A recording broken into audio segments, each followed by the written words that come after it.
هذه الأعمال من إنتاج قناة ميوزك ريماكس بإدارة المخرج رأفت البدر. شبت نارك قمت ترجف مني جاي صقارك. ها يا قلبي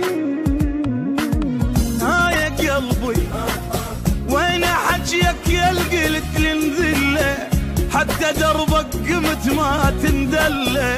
ها يا قلبي ها يا قلبي اش قد قلت ننتحل بيني وبينها جبت الاسمه وقلت لا تأذينا. ها يا قلبي ها يا قلبي مو قلت لي راح ابيع سنينه وعيني قالت بعد ما يبتشينا. ها يا قلبي شلون اخبارك قمت ترجف مني جاي صقارك. ها